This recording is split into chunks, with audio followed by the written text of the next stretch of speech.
everybody, welcome back to TAZS Wig Closet at Wig Studio One. I have another beautiful long curly style to show you by Belle Tress. This is called Counterculture in the color Roca Margarita Blonde. There's so much to know about this lovely style coming up.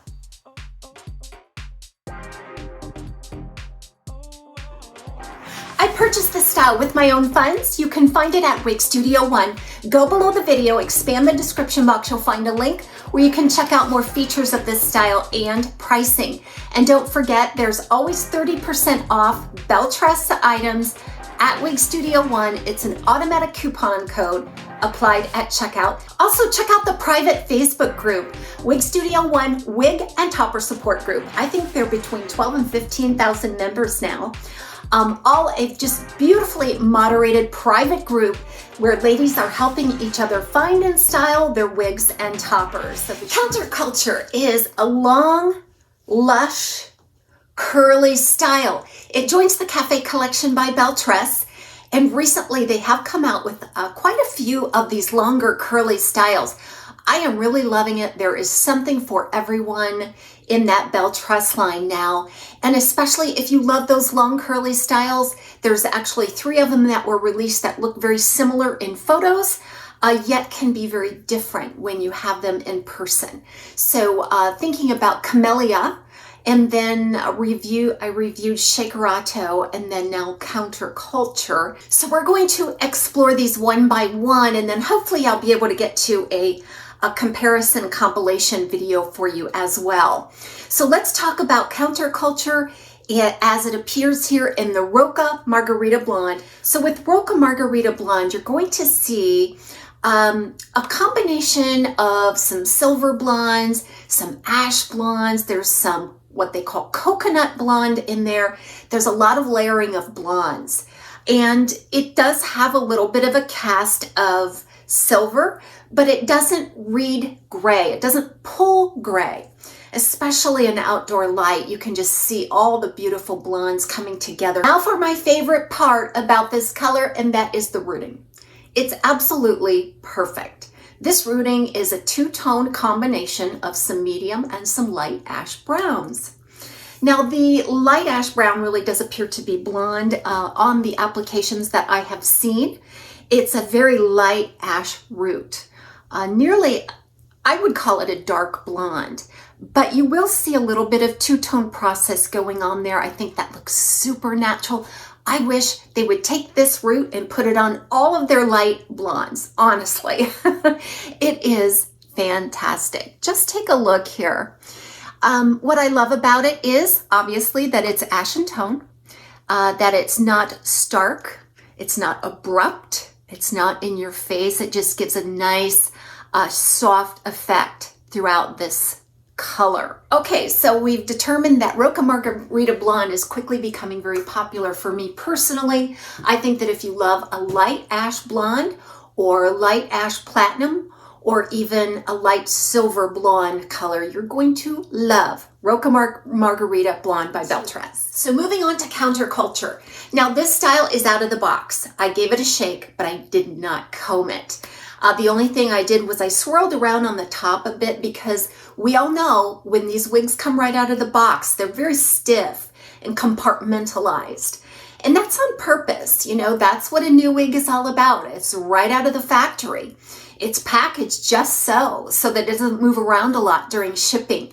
So when you get it, you're gonna have to wake it up. So I just basically swirled around on the top. There was a bit of a contour at the front, but it wasn't too drastic. I just used my finger maneuver here to gently pull it away from the face, and it came to life beautifully. I still have not done anything to these curls because I want to do that in front of your eyes. Some people will really love the definition and the separation of these curls, and others might like a more looser look. So right in the front, you're looking at 12 to 16 inch layers. Now they're a bit curly here, but I can definitely see where that first layer is around 12 inches. Then there may be a 16 here on the sides. And then overall, this is a 23-inch wig. I consider that to be ultra long. It's the longest It is the longest wig style that I have worked with. So this is a little heavier of a style. It's 6.5 ounces. I would expect that on a long lush style like this though, and it feels very light on the head because each one of these fibers is very fine, soft, and silky. This is the Belle Tress's ultra luxurious heat-friendly fiber. All of the Cafe collection are made from this fiber. And Counterculture does feature a lace front, left monofilament side part unit. And this particular side part is done similar to the shakerato, where it's pulled way to the left-hand side, okay? So rather than being just slightly left of center, they've moved it more to the left so you can get these sweeping looks in the front. It gives a little bit of interest and asymmetry and a lot of options. So to me, it really doesn't matter whether it's more closer to the center or off to the left a little bit more. But if you are the type that you really love that wide part look, this is really going to deliver for you. You can still get about 1 inch to 1.5 inches out of that parting space. So there is still some flexibility. Then we have open wefted sides and back. Let's get up close on this lace front. This is one of my favorite features in this color. And here's why. The lace feature is very fine, a nice fine grid there. And then they do bring that highlight color right up to that lace front in a little bit of a banding effect, but it is pretty gentle. It's not a thick banding effect here, but it just gives a really soft, natural look, doesn't it? I love how they have spliced in this fiber here around the lace front. All of the seams are obscured. It just looks really, really natural. Then you've got your left monofilament part that does run all the way back to the crown. Now, one thing you want to remember is just because it has a left monofilament part, you can still take the hair in the front and sweep it off to the other side. So essentially changing your part to more of a right-hand part while still leaving the main part going back to the crown at the left. And I'll try to demonstrate some of that for you in the styling. Okay, so let's talk about the unique curl pattern on this style. So unlike a lot of the Belle Tress styles that are kind of a shattered spiral and they're really texturized on the ends, this one is more bluntly cut. The curls are more compartmentalized, more defined. They're a little bit deconstructed, which just gives it a nice tousled look. The curls move beautifully. They're rather bouncy. I think it moves very naturally. I think this is just dream, absolute dream hair, really is. And I think I would start out with just a gentle pulling motion if you wanted to loosen them a bit. And I would start probably at the bottom, glides through. This comb just glides through beautifully. No catches or snags. This fiber is exquisite, and I know that it is a heat-friendly style. It's going to take a little bit more maintenance.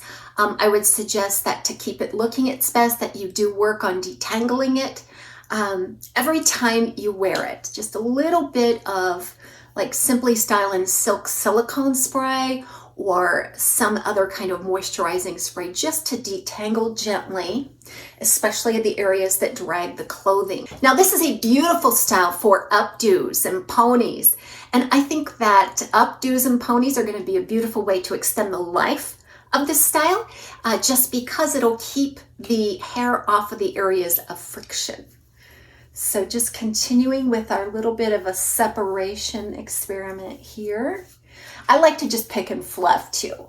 I don't like to rake down through, and I don't even like to fully rake on these. I just like to pick and fluff. I like to lift up every single layer, bring the air in, fully separate them. It's going to fluff out these curls a bit, just gentle, gentle. If you feel a tug or a pull, stop. Start over. That way you're sure not to pull them too tight. We all know what happens to fiber when you pull it too tight or there's too much tension or resistance. It will lose its body and it will become less elastic. It will frizz out. Look how beautifully that fluffs out. Wow. Gorgeous. So this one here is more intact. And then on this side, fluffed out slightly. What I'm really impressed with here is that it fluffs out without looking brushed out. So you still can retain some definition. Now, if you took a brush to this, I imagine you could get a brushed out look. I think it would still have a lot of body left in it though. You're not going to brush out this style. And this is something that I think you're going to get back very easily. So let's say you like a little bit of a brushed out look. I think you would just have to squirt it with water, kind of scrunch it in, and allow it to dry. And you would get back some of that definition. I really like the fact that a heat-friendly style is a little bit more conducive to customization. And I really think we all have that question, you know, why are a lot of these companies going with a heat-friendly fiber? First of all, it feels amazing. It has that ultra luxurious feel to it. Secondly, it gives us the ability to do some customization on it. A little or a lot, whatever your taste is. But I find that these fibers are super responsive to mild forms of heat, like the heat from my hand. You could just rub, create a little bit of friction and heat, create some contour. You could also just use the heat of your hand to loosen the curl pattern, loosen and lengthen the curl pattern. So there's a lot you can do, and you don't always have to use a heat appliance with a heat-friendly style. So again, this is a nice lush density. It doesn't feel over thick though. And there is very little permatease, just about no palpable permatease. There might be a little bit in the back. But basically none on the top. You're used to that normal Belle Tress permatease kind of a feel and look. And this one is very similar to the others. But again, just to kind of reassure you on the heat-friendly fiber, if you plan to wear this in updos to limit the friction, if you can rotate your wigs, if you can detangle after each use, make sure that the fibers stay moisturized, if you can limit washing, these are all things you can do to manage the longevity of your style. You really have to take care of them. Okay, I'll do a spin and a walk for you. I do have an outdoor look as well.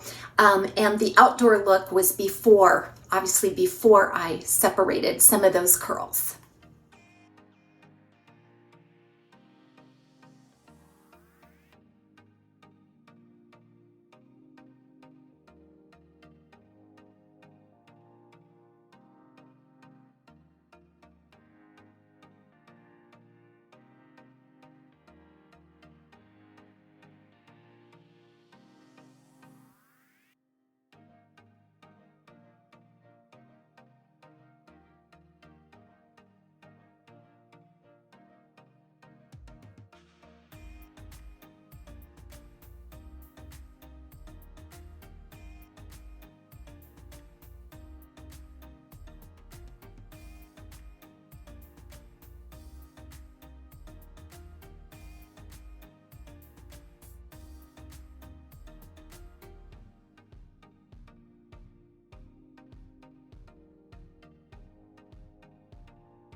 Here's an inside look at the cap for Belle Tress's Counter Culture.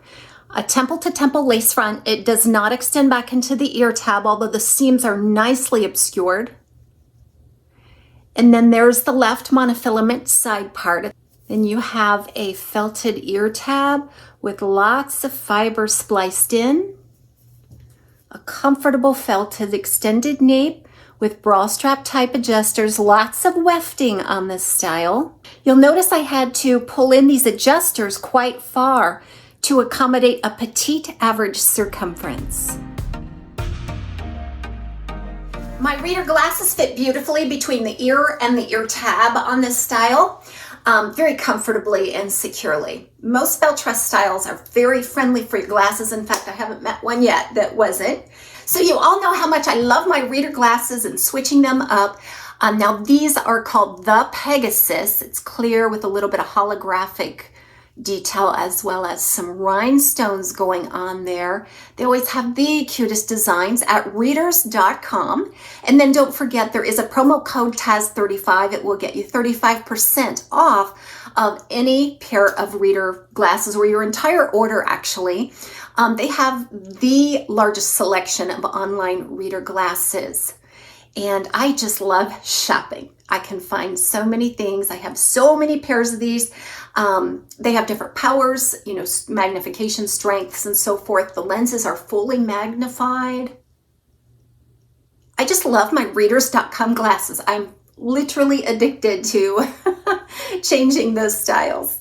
One of my favorite accessories is the square bands, a hinged hairband with little rubberized teeth, beautiful, gentle, functional. There's a lot of different ways you can wear square bands. I love them because they're very gentle on the wigs. They prop up the hair and they hold securely. So many different styling options that you would have. This kind of reminds me of the true counterculture days, right? Long kind of hippie hair with a little headband on or hairband. But my favorite way to wear them on long or short hair is to come in from the front to expose a beautifully done lace front. So I just come in from the front, pull all the hair back, and then I pull out pieces here and there to give me the most flattering look and the most natural look. These are an absolute must for your wig wardrobe. That looks really nice and natural, doesn't it? Now that I'm looking at this, I think this would make amazing wedding hair. This is the kind of wedding hair that I think we all would dream of, right? Okay, so while we still have in the square bands, I'm gonna go ahead and put up a pony. Now with the diameter of this, it's about medium to thick in terms of a pony. So you're gonna want a larger clip. My favorite clips are the pressure clips. When you use pressure and they just snap into place. I believe it props up the hair. It gives a really cute profile to the ponytail rather than just shove it down against the body.